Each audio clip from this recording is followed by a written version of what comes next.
Radhe Radhe everyone.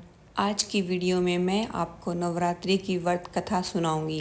तो चलिए नवरात्रि व्रत कथा शुरू करते हैं। बृहस्पति जी बोले, हे ब्राह्मण, आप अत्यंत बुद्धिमान, सर्वशास्त्र और चारों वेदों के जानने वाले श्रेष्ठ हैं। प्रभु कृपा से मेरा वचन सुनो। चैत, आसोज, माघ और आषाढ़ के शुक्ल पक्ष में नवरात्रि का व्रत और उत्सव क्यों मनाया जाता है?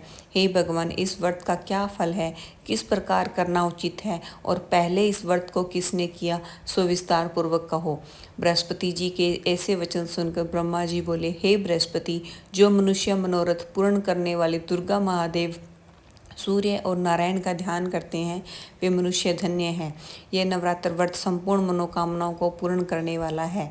इसके करने से पुत्र चाहने वाले को पुत्र, धन चाहने वाले को धन, विद्या चाहने वाले को विद्या और सुख चाहने वाले को सुख मिल सकता है। इस व्रत के करने से रोगी के रोग दूर हो जाते हैं और कारागार में बंद हुआ मनुष्य बंधन से मुक्त हो जाता है। मनुष्य की सारी आपत्तियां दूर हो जाती है और घर में संपत्ति का आवास होता है। वध्या और काक वंध्या को भी इस व्रत के करने से पुत्र की प्राप्ति होती है। समस्त पापों को दूर करने वाले इस व्रत के करने से ऐसा कौन सा मनोरथ है जो सिद्ध नहीं हो सकता? जो प्राणी इस दुर्लभ मनुष्य शरीर में आकर भी नवरात्रि का व्रत नहीं करता, वह माता पिता से हीन हो जाता है और संसार में अनेक दुखों को भोगता है।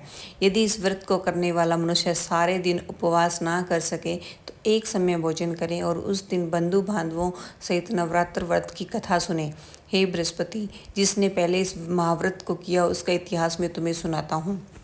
इस प्रकार ब्रह्मा जी का वचन सुनकर बृहस्पति जी बोले, हे ब्राह्मण, मनुष्यों का कल्याण करने वाले इस व्रत के इतिहास को मेरे लिए कहिए। तब ब्रह्मा जी बोले, पीठ नामक मनोहर नगर में एक अनाथ नाम का ब्राह्मण रहता था। वह भगवती दुर्गा का परम भक्त था। उसके संपूर्ण सद्गुणों से युक्त सोमती नाम की एक अत्यंत सुंदर पुत्री पैदा हुई। वह कन्या सोमती अपने पिता के घर बालकपन में अपनी सहेलियों के साथ क्रीड़ा करती हुई इस प्रकार बढ़ने लगी जैसे शुक्ल पक्ष की कलाएं बढ़ती है। उसका पिता प्रतिदिन जब दुर्गा माता का पूजन और होम किया करता था, उस समय वह भी नियम से उपस्थित होती थी। एक दिन वह सोमती अपनी सखियों के साथ खेलने में लग गई और भगवती के पूजन में उपस्थित नहीं हो सकी। उसके पिता को पुत्री की ऐसी असावधानी देखकर क्रोध आया और पुत्री से कहने लगा, हे दुष्ट पुत्री, आज प्रभात से तूने भगवती का पूजन नहीं किया, इस कारण मैं किसी कुष्ठी और दरिद्र के साथ तेरा विवाह करूँगा। इस प्रकार सोमती पिता का वचन सुनकर बहुत ज़्यादा दुखी हुई। वह पिता से कहने लगी, हे पिताजी, मैं आपकी कन्या हूँ, मैं सब तरह से आपके अधीन हूँ। आपकी जैसी इच्छा हो आप वैसे मेरा विवाह कर सकते हैं। वही होगा जो मेरे भाग्य में लिखा है। मेरा तो इस पर पूर्ण विश्वास है। मनुष्य न जाने कितने मनोरथ का चिंतन करता है, पर होता वही है जो विधाता ने लिखा है। जो जैसा कर्म करता है उसका फल भी उसके अनुसार ही मिलता है, क्योंकि कर्म करना मनुष्य के अधीन है, फल देना देव के अधीन है। अपनी पुत्री के ऐसे निर्व्ययपूर्ण वचन सुनकर ब्राह्मण को क्रोध आ गया। तब उसने अपनी कन्या का विवाह एक कुष्ठी के साथ कर दिया और पुत्री से कहा, जाओ जाओ, जल्दी जाओ, अपने कर्म का फल भोगो, देखें भला भाग्य के भरोसे रहकर क्या करती हो। इस प्रकार से कहे हुए पिता के कटु वचनों को सुनकर सोमती मन में विचार करने लगी, ओहो मेरा दुर्भाग्य, जिससे मुझे ऐसा पति मिला। इस तरह अपने दुख का विचार करती हुई वह सोमती अपने पति के साथ वन को चली गई। उस भयानक जंगल में वह रात बड़े कष्ट से व्यतीत हुई। उस गरीब बालिका की ऐसी दशा देखकर भगवती उनके पुण्य के प्रभाव से प्रकट होकर सोमती से कहने लगी, हे ब्राह्मणी, मैं तुम पर प्रसन्न हूँ, तुम जो चाहो वरदान मांग सकती हो। इस प्रकार भगवती दुर्गा का वचन सुनकर ब्राह्मणी कहने लगी कि आप कौन हैं जो मुझ पर प्रसन्न हो, यह सब मेरे लिए कहो और अपनी कृपा दृष्टि से मुझ दीन दासी को कृतार्थ करो। ऐसा ब्राह्मणी का वचन सुनकर देवी कहने लगी, मैं आदि शक्ति हूँ और मैं ही ब्रह्मा विद्या सरस्वती हूँ। मैं प्रसन्न होने पर प्राणियों के दुख दूर करती हूँ, उनको सुख प्रदान करती हूँ। हे ब्राह्मणी, मैं तुझ पर तेरे पूर्व जन्म के पुण्य के प्रताप से प्रसन्न हूँ। मैं तुम्हारे पूर्व जन्म का वृत्तांत सुनाती हूँ, सुनो। तू पूर्व जन्म में भील की स्त्री थी और अति पतिव्रता थी। एक दिन तेरे पति भील ने चोरी की। चोरी करने के कारण तुम दोनों को सिपाही पकड़ कर ले गए और ले जाकर जेल खाने में कैद कर दिया। उन दोनों ने तुझे और तेरे पति को भोजन भी नहीं दिया। इस प्रकार नवरात्रि के दिनों में तुमने ना तो कुछ खाया ना जल पिया। इस प्रकार 9 दिन तक नवरात्रि का व्रत हो गया। हे ब्राह्मणी, उन 9 दिनों में जो व्रत हुआ, उस व्रत के प्रभाव से मैं प्रसन्न होकर तुम्हें मनवांछित वस्तु दे रही हूँ। तुम्हारी जो इच्छा है मांगो। इस प्रकार दुर्गा जी के कहे हुए वचन सुनकर ब्राह्मणी बोली, अगर आप मुझ पर प्रसन्न हैं तो हे दुर्गे, मैं आपको प्रणाम करती हूँ। कृपा कर मेरे पति को कोढ़ का दूर कर दो। देवी कहने लगी, उन दिनों में जो तुमने व्रत किया है, उस व्रत के एक दिन के पुण्य से तुम्हारे पति का कोढ़ दूर हो जाएगा। यह मैं तुम्हें वचन देती हूँ। मेरे प्रभाव से तेरा पति कोढ़ से रहित और स्वस्थ शरीर वाला हो जाएगा। सोमती ने देवी के कहे अनुसार नवरात्रों के एक दिन का पुण्य अपने पति को दे दिया तो उसके पति का पूरा शरीर कुष्ठ रहित होकर कांतिमय होकर चमकने लगा। वह ब्राह्मणी पति की मनोहर देह देखकर देवी को अति पराक्रम वाली समझकर स्तुति करने लगी।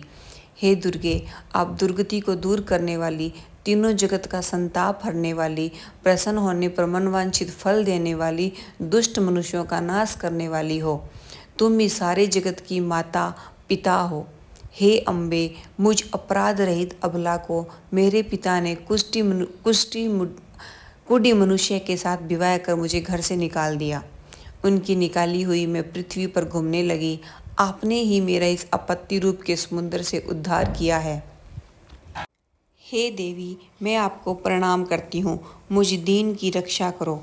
ब्रह्मा जी बोले, हे बृहस्पति, इस प्रकार इस सोमती ने मन से देवी की बहुत स्तुति की।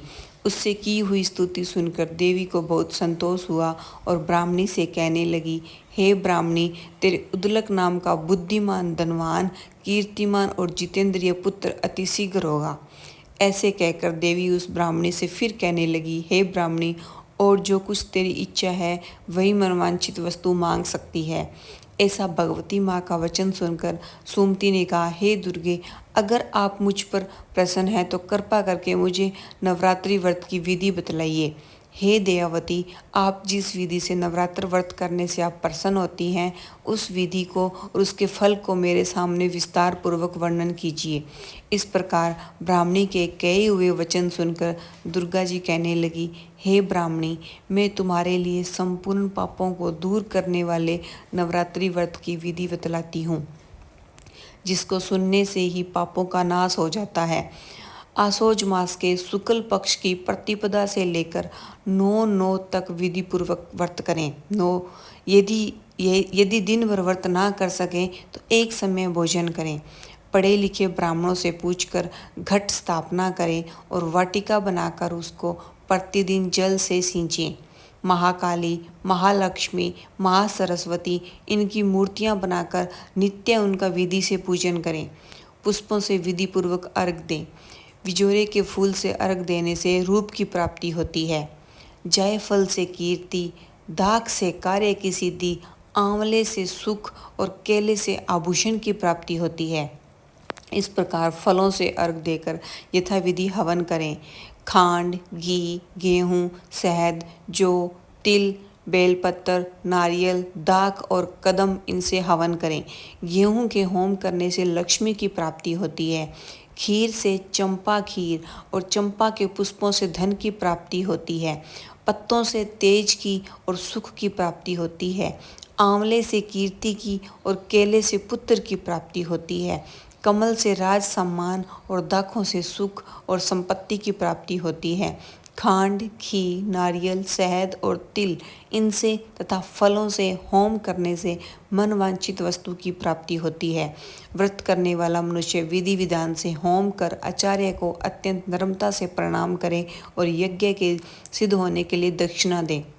इन 9 दिनों में जो कुछ दान दिया जाता है उसका करोड़ों गुना फल मिलता है। हे ब्राह्मणी, इस संपूर्ण कामनाओं को पूर्ण करने वाले उत्तम व्रत को तीर्थ, मंदिर या घर कहीं पर भी विधि पूर्वक कर सकते हैं।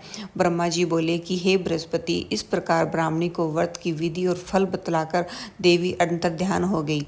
जो मनुष्य या स्त्री इस व्रत को भक्ति पूर्वक करता है वह इस लोक में सुख पाकर अंत में दुर्लभ मोक्ष को प्राप्त होता है। हे बृहस्पति, ये दुर्लभ व्रत का महात्म्य मैंने तुम्हारे लिए बतलाया। हे बृहस्पति, तुमने सब प्राणियों के हित करने वाले इस अलौकिक व्रत को पूछा, इसलिए तुम धन्य हो। यह भगवती शक्ति संपूर्ण लोकों का पालन करने वाली है। इस महादेवी के अनंत प्रभाव को कौन जान सकता है। हे माँ दुर्गे, जैसे आपने ब्राह्मणी के सारे दुख हर लिए, वैसे इस कहानी को कहते सुनते हुंकारा भरते सबके सब दुख हरना और सबको सुख संपत्ति देना। यह थी नवरात्रि की व्रत कथा। नवरात्रि के 9 दिन व्रत करते हैं तब यह व्रत कथा डेली सुननी होती है।